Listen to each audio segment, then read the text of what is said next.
You want to know how to gain weight? You're going to learn how in this video. We're going to talk about a lot of things. Finally made it back to the 200-pound club. Okay, I'm feeling very moist and juicy, and we're going to talk about all of the plateaus I hit along the way and how I cracked them and how I broke my 196-pound curse and made it back into the 200-pound club.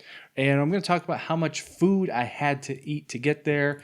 And yeah, that's pretty much it. Oh, and I'm going to make some comparisons to how I looked at the beginning of my bulk, so the end of my cut, and make some comparisons to how I looked last time I was bulking, right? Because this whole channel here is an experiment for you. Basically, is bulking worth it? Okay, and I'm doing it on myself so that you don't have to. Okay, and then you can take what you see and you can do whatever you want with that information. Okay, so here, boom, here's the credentials. Yeah, we've come a long way. We've come a long way over the years. Okay, come a long way over the years. All right, so taking a little bit of a look at where I was on my last bulk. This is the last time I cracked 200 pounds on the left. Okay, and so this was April, and this would have been April of 24. Okay, so right off the bat, you can see in the arm, right, the vascularity right here. Okay, take a look at the bicep vein right there. Definitely a lot more.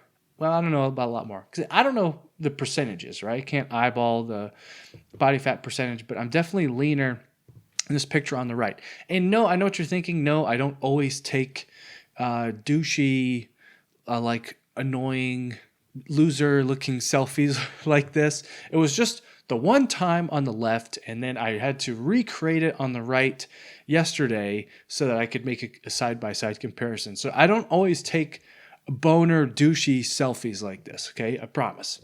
So if you look, beard, still looking good, as always. All right, still looking good. So I got a little bit more ab definition. There's a lot more definition going on in the forearms. You know, take a look. There's a lot more things going on here. And then my big goals for this bulk are kind of hitting my weak points, you know, building up my weak points, which for me have been the traps and the delts. Okay, so I've been doing a lot of trap and delt work. And to be honest, I think it's starting to pay off, okay, especially in the rear delts. Definitely a lot more noticeable where before, you know, last year, my shoulder area was very, you can tell it's very like rounded off. Okay, I just look like the quarter of a circle. Okay, and now there's some actual, there's some actual substance there to my rear delts. So the big changes that I've been doing in my training, I think have definitely paid off. Okay, all right. So now let's take a look at where I was. So beginning of the cut, right, or end of the cut. So this was 4 months ago. Okay, so obviously added some fluff, right? But I'm up 17 pounds or 16, 17 pounds up to 201 from 185. Okay, so again, taking a look at the shoulder area. If you look again, the shoulder, I think it's getting a little bit more capped out, and I think there's some more meat up in the traps. My traps have always been kind of flat. And so I've really been focusing lately over the past few months on really trying to intentionally build the traps and the delts. And I think it's working, to be honest. Okay. All right. So we are going to take a look at the stats. Okay. We're going to run through the statistics, the numbers. I'm going to talk about, okay, so it's been four months since the bulk, right? Started in June 1st. Current body weight is 201. So we're up about 15 pounds. Height is still 69 inches. Nice. Arm size is up 3/4 of an inch to 16 3/4 inches. So that's pretty cool. I'm pretty stoked about that. I'm almost back up to 17-inch arms, which is pretty dope. Pants also up. Pant size. My waist, circumference around my waist is up 2 inches as well, up to 34. A lot of that is just now all the time I'm just so full of food and water constantly. So I think if I went dehydro for a day, I could probably get back down to 33 or so. My leg is up 1.5 inches in circumference. When I flex my thigh there, and to be honest, I really am not even focusing too much on my leg training. Like I thought my legs were okay before, But like I said, I'm really focusing on like upper body weak points and bring those up. So like my legs weren't like a huge target area that I wanted to bring up, but they're almost, they're up an inch and a half in circumference. Okay. In just a couple months, I've added a lot of meat onto my legs. And then, and with any bulk, bench, squat, deadlift are up. They're up a lot. Okay. Everything's moving in the right direction. Everything's going pretty well. My squat is not up that much. But again, I'm not trying to force it like I mentioned before. But my bench and my deadlift are going up pretty well. Okay, so now we're going to talk about breaking through plateaus and then next we're going to talk about food and all that. And so here's how the bulk has been going, okay? Started here at the beginning of June, and if you can tell, like from right here to like pretty much right here, I pretty much like stayed right about the same. And I called this my 196 pound curse. All right. And so what happened was when I started the bulk, I started tapering the calories slowly up, and we got up to 3,400. Okay. So I was doing 3,400 calories a day, about 220 grams of protein, and, running this. And there was like a couple weeks here where everything was like super consistent and we were solid. I was running up. I made it up to 198, and I was like, okay, boom. This is it. This is where we break through. This is where we're about to hit 200 finally. And this was like middle of August. And then I got sick, and then, boom, bottom down. And then I, kind of recovered from being sick. And then we went to like a Renaissance fair and did some family stuff. And I missed my calories one day. And I was down like 3 pounds. And I was like, this is, wow, super frustrating. So then I was like, all right, I really didn't want to push my calories up too much past 3,400 because, I've been kind of weary about not gaining extra fat, right? I don't want to be super fluffy, but I do want to continue to gain. And I was like, you know what? Screw it. I'm tired of this. I'm tired of like just stagnating right around this 196 mark. So we're going to go full jam. Okay. So I pumped the jam up, and we've been doing 4,000 calories a day and ego lifting for a couple weeks now. And again, everything is moving in the correct direction again. So it's looking good. Okay. Things are looking good. Weight's going up, and so that's what I did.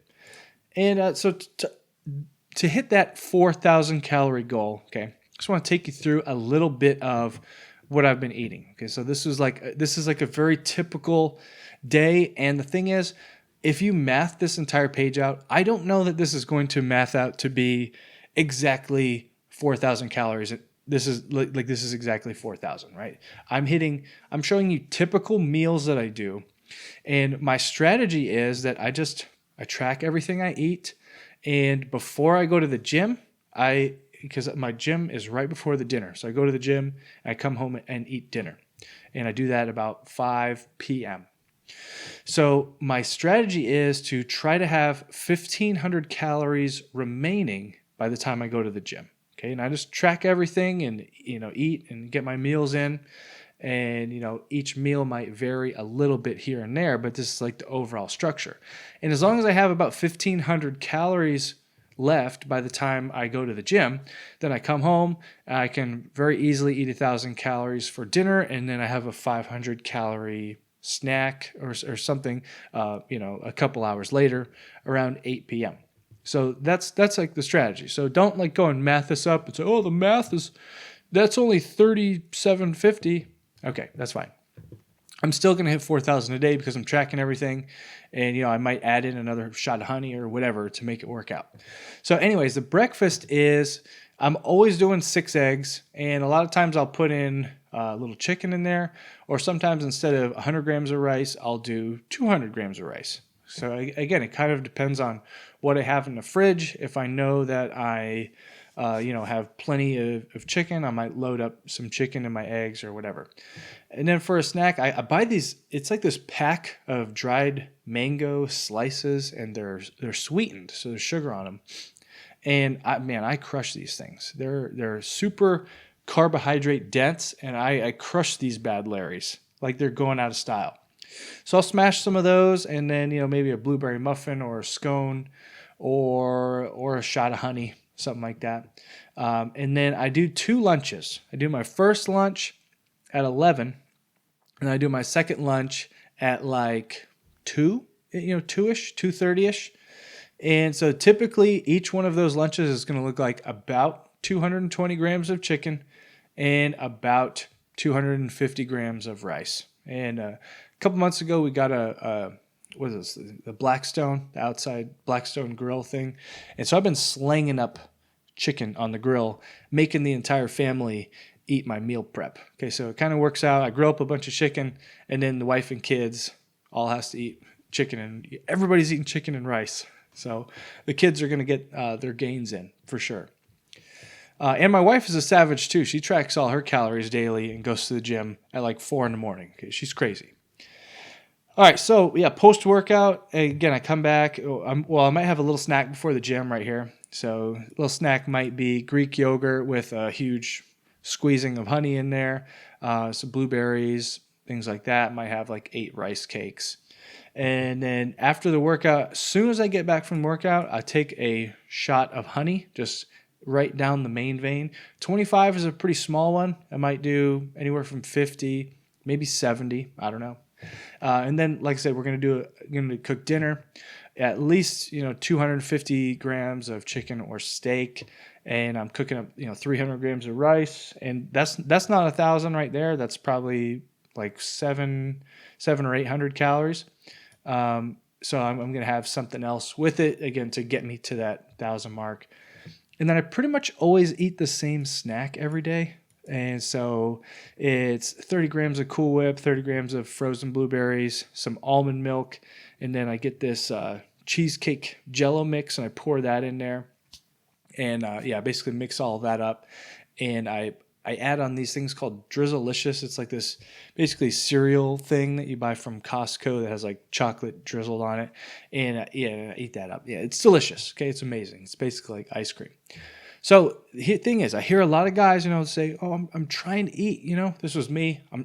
This was me for years, right? Like, I'm trying to gain weight, right? I'm trying to eat more food. Okay, well, I'm like, well, are you tracking your calories? And they say, well, no, but like, I'm pretty sure I got to be eating 4,000 calories a day. Okay, well, just so you know, eating 4,000 calories a day is cooking up a big breakfast with at least 6 eggs and a bunch of rice and chicken in there, 2 lunches, a snack, huge dinner, and then another helping of 500 calories of something later in the evening. Okay, so just so you know, that's like how much that's how much I had to eat to get to 200 pounds. Okay, so that's where we're at.